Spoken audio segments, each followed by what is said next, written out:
ሰላም ሰላም እንዴት ናችሁ? የደስ ወልድ ቤተሰቦች እኔ እግዚአብሔር ይመስገን ደህና ነኝ። በያላችሁበት ሰላማችሁ ይብዛ። ዛሬም እንደተለመደው በአንድ አስተማሪና ጠቃሚ ቪዲዮ ተመልሻለሁ። በዚህ ቪዲዮ ለእናንተ ልነግራችሁ የፈለኩት ስለ የግዛዋ ተክል የጤና ጥቅሞች ምን ናቸው፣ በእንግሊዝኛው አሽዋገንዳ እያልን የምንጠራው ማለት ነው። ምን የጤና ጥቅሞች ይሰጣል የሚለውን አብረን እናያለን ማለት ነው። ከዛ በፊት ግን ለቻናሉ አዲስ ሆናችሁ ሳብስክራይብ ያደረጋችሁ ቪዲዮን ጀምሩ። ወደታችሁና ከተመቻችሁም ሌሎች እንዲማሩበት ላይክ እና ሼር አድርጉት። ነባር ቤተሰቦችም የዩቲዩብ አልጎሪዝም ለብዙዎች እንዲያደርስና ብዙዎች እንዲማሩበት ስለሚያደርግ ላይክ እና ሼር ማድረጋችሁን አትርሱ። አብራችሁን ቆዩ። ወደ ዋናው ሀሳብ ሲገባ እንግዲህ አሸዋ ገንዳ በእንግሊዝኛው አሸዋ ገንዳ እያለ የምንጠራው ነው። በአማርኛው የግዛዋ ተክል እጅግ በጣም አስገራሚ የሆኑ የጤና ጥቅሞች አሉት። ምክንያቱም በውስጡ ብዙ ንጥረ ነገሮችን አጭቆ ስለያዘ ብዙ በሽታዎችን እንዲሁም ደግሞ ለሴሎቻችን አሪፍ ነገር ይሰጣል ተብሎ ይታሰባል። በተለይ ደግሞ በያዛቸው ጠቃሚ የሆኑ ባዮ አክቲቭ ውህዶች ወይም ደግሞ አንቲኦክሲዳንት ሴሎቻችን ከመመረዝ እና ደግሞ ከብግነት ኢንፍላሜሽን እና አንዳንድ አላስፈላጊ ነገሮችን ከሰውነታችን በማስወገድ በጣም ወደር የሌለው ተክል ነው ማለት ነው። በውስጡ እንግዲህ እንደ ዊታኖላይድስ፣ አልካሎይድ እና ስቴኖዶሳይድስ የሚባሉ እጅግ በጣም ስትሮንግ የሆኑ ባዮአክቲቭ ውህዶችን ስለያዘ በተለይ ደግሞ ከኦክሳይድ ውጥረት ኢንፍላሜሽን አንዳንድ በተለይ ከአንጀት ጋር ከመተንፈሻ አካላት ጋር እንዲሁም ደግሞ ከመገጣጠሚያ አካላት ጋር ያለ እብጠት ወይም ደግሞ ኢንፍላሜሽን በመቀነስ ወደር የለውም ማለት ነው። ሌላው ደግሞ በውስጡ እንደ አይረን እና ካልሽየም የመሳሰሉ ሚነራሎችን ወይም ደግሞ ማዕድናትን ይዟል። ከዚህ በተጨማሪ ከሀያዎቹ አሚኖ አሲዶች 8ቱን አካቶ ይዟል ተብሎ ይታሰባል። ሌላው እንደ ካርቦሃይድሬት፣ ፋይበር እና ፋት የመሳሰሉ ንጥረ ነገሮችን ስለያዘ ዘርፈ ብዙ የጤና ጥቅሞችን ለሰውነታችን ይሰጣል ተብሎ ይታሰባል ማለት ነው። ብዙ ጊዜ እንግዲህ ስንጠቀመው ከስሩ ጀምረን ስሩን፣ ግንዱን፣ ቅጠሉን እንዲሁም ደግሞ አንዳንዴ ፍሬውንም የነዚህ የባህላዊ ሕክምና የሚሰሩ ሰዎች እየቀመሙ በተለይ ደግሞ ከደረቀ በኋላ በመፍጨት ለተለያየ የተለያየ በሽታን በመፈወስ እንዲሁም ደግሞ ለሴሎቻችን ጤንነት በመስጠት የሚታወቅ ነው ማለት ነው። እንዲሁም ደግሞ እኛም በተለይ ደግሞ ከደረቀ በኋላ በግራም እየለካን ብንጠቀመው ብዙ በረከቶችን ይሰጠናል ተብሎ ይታሰባል ማለት ነው። ስለዚህ ግንዱ፣ ቅጠሉ፣ ስሩና ፍሬው ለጥቅምነት የሚውል የተክል አይነት ነው ማለት ነው። ወደ ጥቅሞቹ ስንሄድ እንግዲህ አንድ ባንድ ቪዲዮውን እስከ መጨረሻ እዩ። ባይ ዘ ወይ ብዙ ጥቅም ታገኙበታላችሁ ብዬ አስባለሁ። ስለዚህ አንደኛው ስትረስን ይቀንሳል ማለት ነው። ብዙ ጊዜ እንግዲህ ለስትረስ ከሚያጋልጡን የሆርሞን አይነቶች ውስጥ እንግዲህ አንዱ ኮርቲሶል የሚባለው ነው ማለት ነው። ይህን ሆርሞን ሪዳክት በማድረግና በመቀነስ በጣም ስትረስ እንዳይከሰት ወይም ደግሞ ዲባቴ ብለን የምንጠራው እንዳይከሰት ያደርጋል ተብሎ ይታሰባል ማለት ነው። ሁለተኛ የልብ ጤናን ለመጠበቅ ነው። ቅድም እንዳልነው እንግዲህ እንደ አልካሎይድ፣ ዊታኖላይድስ የሚባሉ እጅግ በጣም ስትሮንግ የሆኑ ባዮአክቲቭ ውህዶችን ስለያዘ በተለይ ደግሞ የደም ስር ላይ ሊከሰት የሚችለውን ችግር የደም ስሮች መጥበብ እንዲሁም ደግሞ የደም ዝውውርን በማፋጠን ለልባችን ጤንነት ትልቅ ተመራጭ ነው ማለት ነው። ከዚህ በተጨማሪ ኮሌስትሮልን በመቀነስ በተለይ ደግሞ እንደዚህ ትራይግሊሰራይድ እና ሎው ዴንሲቲ ሊፒድ ብለን የምንጠራቸውን እነዚህ ጎጂ የሆኑ ኮሌስትሮሎችን በመቀነስ የደም ስሮቻችን ፕላክ እንዳይፈጠር እንዳይጠብ በማድረግ ትልቅ ሚና አለው። ከዚህ በተጨማሪ የደም ስር በተለይ ደግሞ ግፊት እንዳይከሰት ብዙ ጊዜ ደም ስር ላይ የሆነ ችግር ሲኖር ግፊት እንዲከሰት ምክንያት ይሆናልና በተለይ ደግሞ ግፊት እንዳይከሰት በጣም ትልቅ ሚና የሚጫወት የተክል አይነት ነው ማለት ነው። ስለዚህ በያዛቸው ጠንካራ የሆኑ ባዮአክቲቭ ውህዶች እንዲሁም ደግሞ ከፍተኛ የሆነ ፋይበር ስላለው የደም ስሮችን ጤንነት በተለይ የደም ስሮች እንዲለጠጡ እንዳይጠቡና ደም ስር ላይ ፕሌክ እንዳይፈጠር በማድረግ ግፊት እንዳይፈጠር ያደርጋል። ግፊትን መከላከል ደግሞ በኢንዳይሬክትሊ የልብ በሽታ እንዳይመጣ ማድረግ እንችላለን ማለት ነው። ስለዚህ ለዚህ ጥቅም አለው ማለት ነው። ሶስተኛ እንደ አልዛይመር እና ወይም ደግሞ እነዚህ ኒውሮ ዲጀነሬቲቭ ዲዚዝ ለምንጠራቸው አልዛይመር እና ፓርኪንሰንስ የመሳሰሉ ከእድሜ መግፋት ጋር ተያይዞ ሊከሰቱ የሚችሉ በሽታዎችን በመጠበቅ ትልቅ ሚና አለው ተብሎ ይታወቃል። በተለይ ደግሞ ኒውሮ ፕሮቴክቲቭ ፕላንት እየተባለ ይጠራል እና ብዙ ጊዜ በተለይ ደግሞ ፕሮቴክት ያደርጋል እነዚህ ኒውሮ ዲጀነሬቲቭ ዲስኦርደር ከፓርኪንሰንስ፣ አልዛይመር የመሳሰሉ በሽታዎችን ከመርሳት ጋር ተያይዘው ሊከሰቱ የሚችሉ በሽታዎችን ይከላከላል ማለት ነው። ምክንያቱም ከፍተኛ ባዮአክቲቭ ውህዶችን ይዟል። እነሱ ደግሞ ፍሪ ራዲካሎችን በማስወገድ ኢንፍላሜሽን እንዳይከሰት የኦክሳይድ ውጥረት እንዳይኖር በማድረግ እንዲሁም ደግሞ የብሬን ሴሎቻችን በማነቃቃትና በመጠበቅ ትልቅ ሚና ስላለው ለዚህም ጥቅም ይሰጣል ተብሎ ይታሰባል ማለት ነው። አራተኛ ካንሰርን ለመከላከል ወደር የሌለው የተክል አይነት ነው። በተለይ ደግሞ አሁን እንዳልነው ቅድም እነ ዊታኖላይድ፣ አልካሎይድ የመሳሰሉ ጠንካራ የሆኑ ጸረ ሙቀታማ ኬሚካሎችን ደግሞ ባዮአክቲቭ ውህዶችን ስለያዘ ኢንፍላሜሽን እንዳይከሰት ወይም ደግሞ ብግነት፣ እብጠት እንዳይከሰት በተለይ ደግሞ ብግነትና ወይም ደግሞ ይሄ እብጠት ለምንጠራው ለብዙ ጊዜ ክሮኒክ ሲሆን ለካንሰር ከሚያጋልጡ ነገሮች ውስጥ አንዱ ስለሆነ እሱን በመቀነስና ደግሞ የኦክሳይድ ውጥረት ሴሎቻችን ላይ ስትረስ እንዳይከሰት በማድረግ የኦክሲዴቲቭ ስትረስ ለምንጠራውን እንዳይከሰት በማድረግ ፍሪ ራዲካሎች ከሚያደርሱት የሴሎች ውድመት በመከላከል ትልቅ ሚና አለው ተብሎ ይታሰባል። ከዚህ በተጨማሪ ደግሞ በተለይ ደግሞ የዘረመል ለውጥ እንዳይኖር ብዙ ጊዜ ካንሰር የሚከሰተው አሁን እንዳልነው ክሮኒክ የሆነ ኢንፍላሜሽን፣ ክሮኒክ የሆነ ኦክሲዴቲቭ ስትረስ እና ይሄ ለብዙ ጊዜ የቆየ የዘረመል ለውጥ ሲኖር ነው እንግዲህ ለካንሰር የሆኑ ሴሎች ወይም ደግሞ እነዚህ ከቁጥጥር የዘለሉ የሴል አይነቶች እድገት የሚፈጠረውና እነዚህን በመከላከል ትልቅ ሚና አለው ማለት ነው። በተለይ ደግሞ ጥናቶች እንደሚያስረዱት እንግዲህ የተለያዩ የጡት ካንሰርን፣ የሆድ ካንሰርን እንዲሁም ደግሞ የፕሮስቴት ካንሰር፣ ሌሎችንም የጉበት ካንሰር፣ ሌሎችንም የካንሰር አይነቶች እንዳይፈጠሩ የሚያደርግ የተክል አይነት ነው ማለት ነው እንግዲህ ብዙ ጥናቶች እንደሚያስረዱት። አምስተኛ በተለይ ደግሞ ለአትሌቶች ስፖርታዊ እንቅስቃሴ የሚያዘወትሩ ሰዎች ፐርፎርማንሳቸውን ለመጨመር በጣም አስፈላጊ የሆነ ተክል ነው። በተለይ ደግሞ ከ120 ሚሊግራም እስከ 1250 ሚሊግራም ፐር ዴይ እንግዲህ በተቀምሞ የሚሸጥ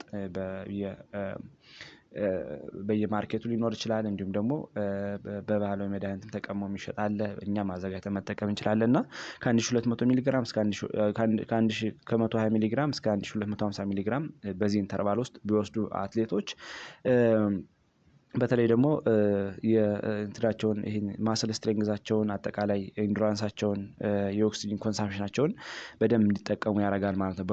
በሩጫ ሰዓት፣ በእንቅስቃሴ ሰዓት እንዲጨምር በማድረግ በተለይ የኦክሲጅን አጠቃቀም ሰውነታችን ላይ አሪፍ እንዲሆንና ማክሲማይዝ እንዲሆን ያደርጋል ማለት ነው። በተለይ ደግሞ ደም ስሮችን ዋይድ እና ሪላክስ እንዲለጠጡ ስለሚያደርግ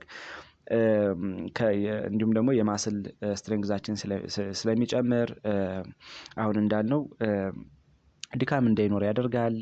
የማስል ስትሬንግዝን ያመጣል። እንዲሁም ማስል ሶርነስ ወይም ደግሞ ሰው እንቅስቃሴ ካደረገ በኋላ የማስል ሶርነስ እንዳይኖር በመከላከል እጅግ በጣም አስፈላጊ የሆነ የተክል አይነት ነው ማለት ነው። ስለዚህ በስፖርታዊ እንቅስቃሴ ጊዜ ይህንን ተክል በተለያየ ቅድም እንደጠቀስነው ከተለያየ አመጋገብ ጋር በመመገብ በጁስ መልክ ሊሆን ይችላል፣ ከተለያየ ነገር ጋር በመጨመርም ሊሆን ይችላል፣ በሻይ መልክም ሊሆን ይችላል፣ ከምግብ በመጨመርም ሊሆን ይችላል ቢወስዱት ለስፖርታዊ እንቅስቃሴ በጣም አሪፍ ነው ተብሎ ይታሰባል።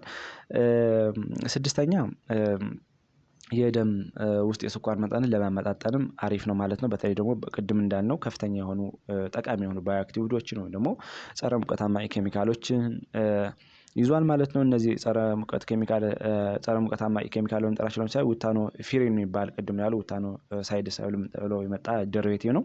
ይሄን በውስጡ ስለያዘ የኢንሱሊን ሴንሲቲቪቲን በመጨመር በተለይ ደግሞ ምግብ ከበላን በኋላ ግሉኮስ በከፍተኛ ደረጃ ይመረታል። ስለዚህ ያን የተመረተውን ግሉኮስ ኢንሱሊን በከፍተኛ ደረጃ እንዲመረትና ትርፍ የሆነ ደም ስር ላይ የበዛ ግሉኮስ ካለ ወደ ጉበትና ወደ ሴሎች ስቶር እንዲሆን በማድረግ በጣም ተመራጭ የሆነ የተክል አይነት ነው ማለት ነው። ስለዚህ በተለይ ደግሞ እነዚህ ፕሪዳያቤቲክ የሆኑ ሰዎች እንዲሁም ደግሞ ያልተመጣጠነ የስኳር መጠን ያላቸው ሰዎች ይህንን ቢመገቡ በከፍተኛ ደረጃ ያሻሽላቸዋል ተብሎ ይታሰባል ማለት ነው።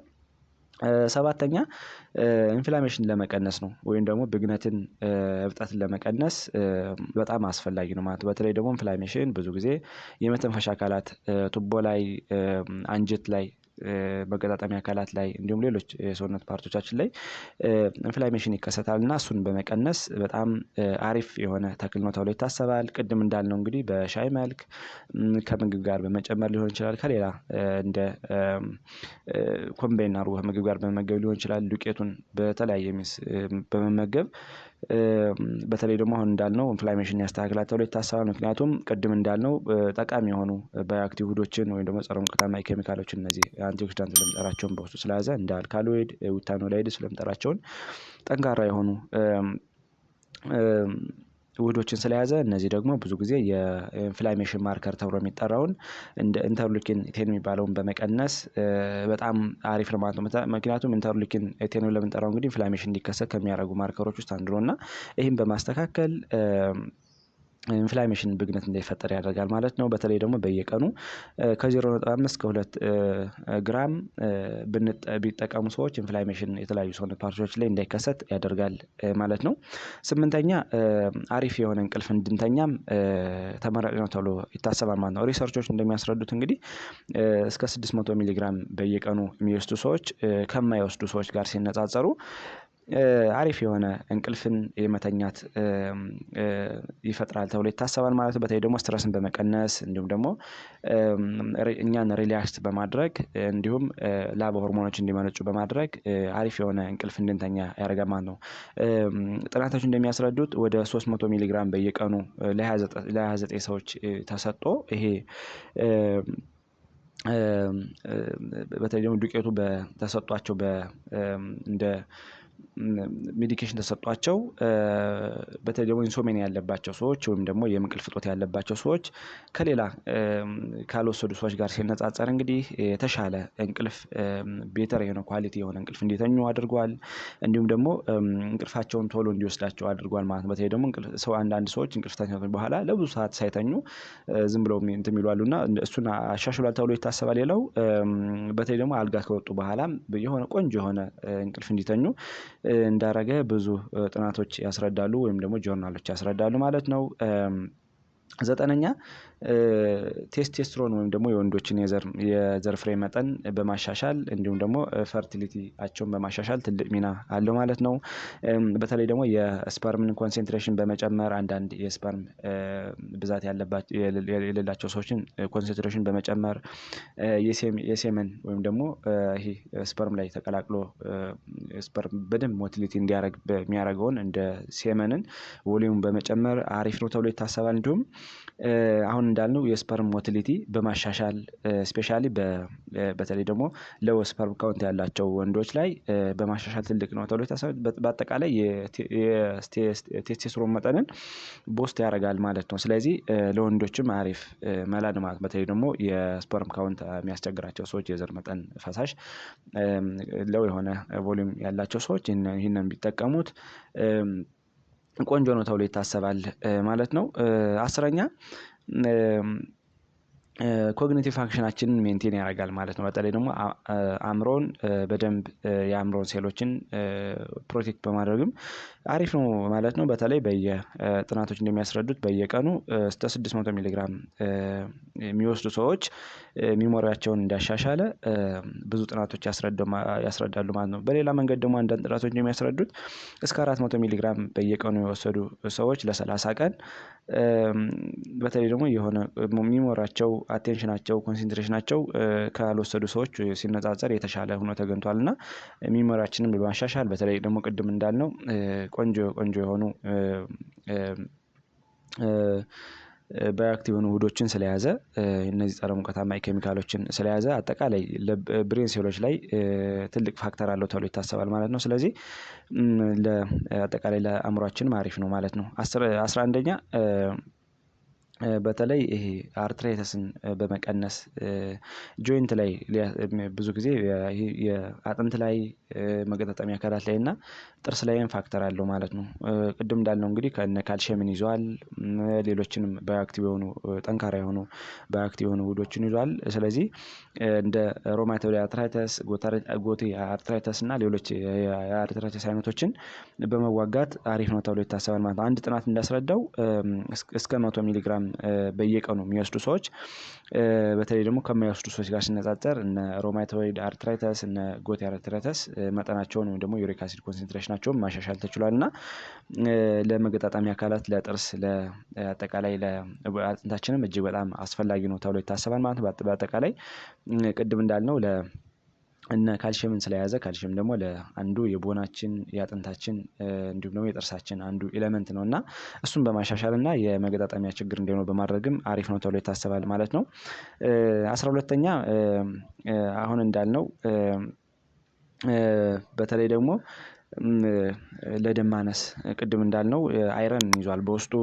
ሌላው ደግሞ እነዚህ ውታኖላይድ የሚባሉ በእጅግ በጣም ስትሮንግ የሆኑ ባዮአክቲቭ ውህዶችን ይዟል። እነዚህ ደም ማነስ እንዳይከሰት ያደርጋሉ ማለት ነው። በተለይ አይረን እንግዲህ እንደሚታወቀው ቀይ የደም ሴሎች ቁጥር እንዲጨምር ከሚያደርጉ ንጥረ ነገሮች ውስጥ አንዱ ነው እና ወይም ደግሞ ማዕድናት አንዱ ነው። በተለይ ደግሞ የቀይ የደም ሴሎች ቁጥርን በመጨመር ሆሞግሎቢን ምርቱ እንዲጨምር ያደርጋል። ሆሞግሎቢን ሲጨምር ደግሞ ደማችን ውስጥ ደም ውስጥ ሆሞግሎቢን ተሸክሞ በደንብ ኦክሲጅንና ምግብን እንዲያንቀሳቀስ በማድረግ የተሻለ የደም ዝውውር እንዲኖረን በማድረግ ትልቅ ሚና አለው ማለት ነው። ስለዚህ አሪፍ የሆኑ ጠቀሜታዎች ስላሉት ይሄ ተክል በሚገኝበት አካባቢ አመጋገባችን ብናስተካክል የተሻለ ነገር እንደምናገኝ እነግራችኋለሁ ማለት ነው። ሌላው ደግሞ ዶዙን ስናይ ወይም ደግሞ መጠኑን አጠቃቀሙ ማለት ምን ያህል መጠቀም አለብን የሚለውን ስናይ እንግዲህ ብዙ ጥናቶች እንደሚያስረዱት ከ1200 እስከ 1250 በየቀኑ እንደ ቅድም እንዳየነው እንደ ሴሎች እንዲሁም ደግሞ እንደ በሽታው አይነት መወሰድ ይቻላል ተብሎ ይታሰባል ማለት ነው። በተለይ ደግሞ ለልብ የሚወሰደው ቅድም እንዳለ አርትራይተስ ለስፖርታዊ እንቅስቃሴ ምናምን እያልን እንደጠቀስነው የተለያየ ይሆናል ማለት ነው። ነገር ግን አሁን እንዳልነው ቅድም ብዙ ጥናቶች እንደሚያስረዱት እስከ 3 ወር አካባቢ ይህን ነገር በተከታታይ ቢወሰድ ያን ያህል ችግር አያመጣም ተብሎ ይታሰባል ማለት ነው። ነገር ግን ከ3 ወር በላይ እንዲወሰድ አይፈለግም ማለት ነው። ምክንያቱም የተለያዩ ችግሮችን ያስከትላል ተብሎ ይታሰባል ማለት ነው። ምክንያቱም አንዳንዴ ምግብም በተለይ ደግሞ ሴሎቻችን ከሚፈልገው በላይ ከሆነ ለመርዝም ሊሆን ይችላል ማለት ነው። ስለዚህ የሴሎችን መሞት የሴሎችን ውድመት ሊያስከትል ስለሚችል ከ3 ወር በላይ ባይወሰድ ይመከራል ማለት ነው።